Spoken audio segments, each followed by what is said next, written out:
It's good. How good does it look? Like, imagine having one of these.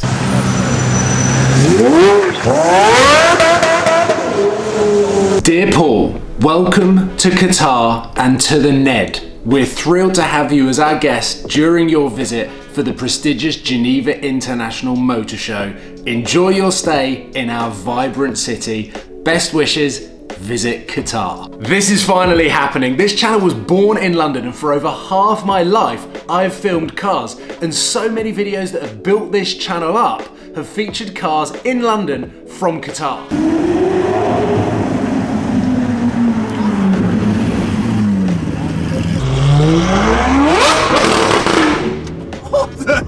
And today my first ever Qatari adventure begins right here in Doha.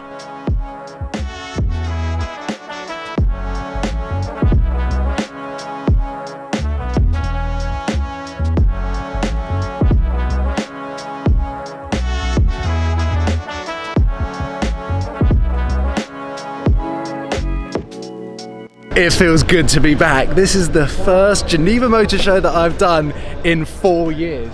And we are starting here because right in front of me is Lamborghini. Off to my right is Audi. Behind me is Mercedes. And in front of me is the media day here in Doha. And I'm so excited. It feels nostalgic to be back in a motor show environment. So I will take you on a bit of a tour, show you some of the cars that are here. And I do believe, whilst Lamborghini have their EV SUV concept undercover, Porsche have bought their hypercar replacement to the 918, and this will be the first time that I will see it in the flesh. I'm just getting a little bit distracted because Stefan Winkelmann is in front of me. He might be getting ready to do a little piece to camera to talk about the Rev Vuelta, which at the moment, as I am filming this, people are driving around Vallelunga in the Lamborghini Rev Vuelta for the International Media Drive. I feel like it's way cooler to be here. Weirdly, tucked away at the back, G63 4x4 squared.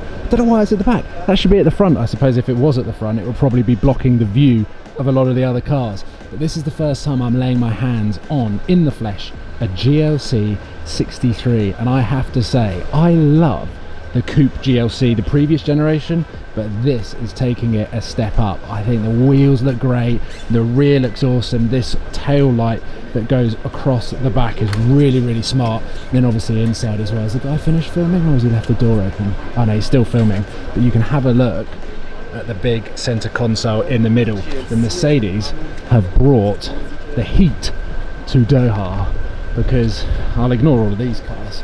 The ones at the back and in this corner are the ones that excite me the most. Now I'm going to do my best as I walk towards a huge crowd of people that are in front of Lexus, Toyota and Kia there.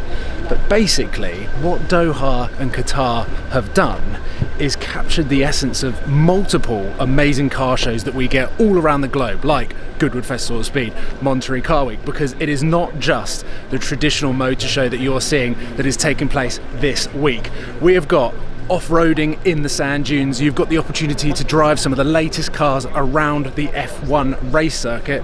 Try not to bump into people. Then you also have a parade happening down the Corniche Boulevard, I believe. There's a classic car gallery over here, and there has never been a motor show happen in the same city at the same time as an F1 weekend, which is happening this weekend. I'm actually going to head over here because that's where Porsche is. There is so much to take in, so much to do, and whilst we're on a media day, I'm going to take full advantage of capturing some of the cars that are being unveiled. But let me tell you, there is so much going on in this city all week, and this is just the tip of the iceberg. Now I don't have long because it's only 20 minutes until the Porsche gets unveiled now, and I want to be right at the front for that. But I've just seen the back of Archie's head. I knew that he was here. I thought he was here for the F1. I didn't realise he was actually coming to the motor show as well. By the way, I just signed that F1 car. There will be footage of it. They're getting many, many people to sign that car. The Lambo is happening in over an hour's time. Archie's looking around as if he's lost. So we're now at the end of the show. Look at him.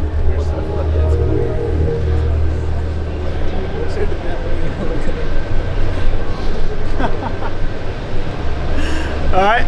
How's it going? Yeah, just landed. Hey, you've been to Qatar before. This is my first time here. Welcome. But you were here last year. I was it? No, 2 years ago. 2 years ago now. 2 years ago, I drove around a Lamborghini around the circuit, which is it the Lusail circuit? Lusail circuit. Yep. Which has been even more renovated this year. Yeah. So you're here for the F1. I'm here. Okay. Now, for the first time ever at a Geneva Motorshow, Yep. we're about to film a Kia. Now, I've filmed an EV6 GT up in the Arctic Circle. I loved it. I think it looks great. The EV9 is here. However, the concept EV5 is here, which is a smaller, more compact version. But it looks good. How good does it look? Like, imagine having one of these, or at least a road-going form of this as a mini SUV. I think that is so cool. Looks great, and this is what I love about the motor shows. You will see some really quirky stuff that Archie's going, that's actually really cool. Look at it. I want to have a look inside as well. Yes. Let's have a look from the back. Yeah, just, I don't even know the size of it. It's almost like a Range Rover Velar size, but looks like a military truck in this satin grey. Yeah, 100% one of the coolest cars of the show. Thoughts, Archie? I think it's brilliant. Thoughts, Dan? I mean, she's a bit tasty. Look at it! Now you can tell that in 5 minutes time Lamborghini are going to be pulling the covers off of the Lanzantador, I don't know how to pronounce it, but we've got a clean shot of the Mission X, the successor to the 918, or at least a concept of what we might be seeing that will bear number plates. The one thing that I find really interesting is, can they get away with making it fully electric? The Carrera GT and the 918 are two phenomenally good sounding cars. That will the customer want a car that, I mean, yes, it looks incredible, don't get me wrong, but is the sound and the fact that it doesn't have a normal combustion engine going to be a massive factor? I don't know. We've got a bit of a contrast going on. There are two people playing the latest EAFC 2024 game, and then behind me is everyone getting ready for the Lamborghini to be unveiled. So I've completely missed out on getting anywhere near the front. Cameras everywhere. What if its engine could howl on the track and roar on the road? What if it had a GP body shape and the comfort of a higher seat position? My baby. Well, that was a bit of a disaster. So hard to get a clean shot. But I'll wait, because hopefully the next reveal will then bring everyone that's here away. But I wasn't that excited when I first saw it at Monterey Car Week on the internet, but to actually see the proportions of it, it looks amazing. But an EV Lamborghini kind of goes against what I love so much about Lamborghini. But to see it in the flesh, yeah, very, very cool. And some of the lines, I actually really like the wheel design on the VW Touareg, but I'm not here on the VW stand for this. Nope, I'm here for the new Tiguan, and this is the R-Line. I loved the old Tiguan, and I've seen photos of this, but to see it in the flesh, I actually think it looks a little bit better in the flesh, but I still really like the old one. So I thought I'd come over, have a little look at it. What do you guys think? The VW Tiguan is such a popular car. It's almost the new Golf, the amount that you see on the road, and this size is absolutely perfect for families. The interior looks amazing. Let's have a look from the back, because I'm still a little bit confused at the design on the back. But you are going to be seeing loads of these on the road. Very cool to see it in the flesh. Now, this is a pretty good place to stand to give you guys a sense of the size of this place. With BMW and Mini launching a car at the moment, I'm stood in front of this beautiful Ferrari that I have absolutely no idea what it is, but it did do the Mille Miglia, or at least it's got a sticker there. But you've got all of this side where you've got Audi, Lamborghini, everyone down there. McLaren, I didn't even realise are here, are tucked away in the corner over there. And then behind me, you've got the Classics Gallery, and you've also got some other manufacturers that I've not actually heard of before, but I mean, I've just been at Kia, so checking out the EV5 concept again. These are absolutely ridiculous, almost BAC mono-esque kind of car. Let's have a look at McLaren, because I think they've got a beautiful ceramic grey McLaren Artura.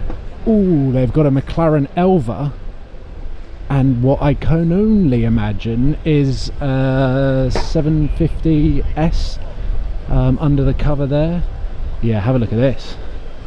Very, very cool combo. Love this colour, almost like a bluey grey Nardo, and then a liquid silver McLaren Elva there. So yeah, very cool to have these guys here and on display, and I'm sure that 750S will either be orange, green or white. Well, I was wrong. There's quite a big crowd over at BMW, so I'm going to have a look at what they were unveiling. There was a saloon, which might be the i5. A Mini has just been revealed by the looks of it, and I think the XM as well, but maybe a special edition.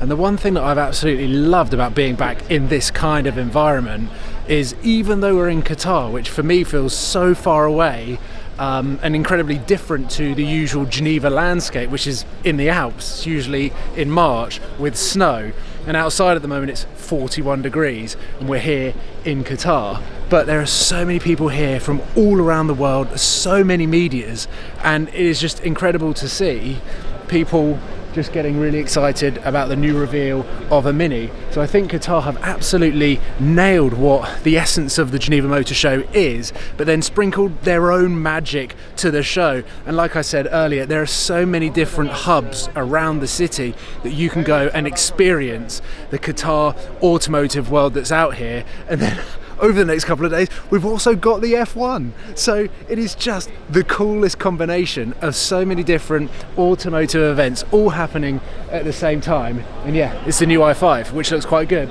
But overall, I've loved being here. It's been great to see some familiar faces, meet new ones, and just be in this environment once again.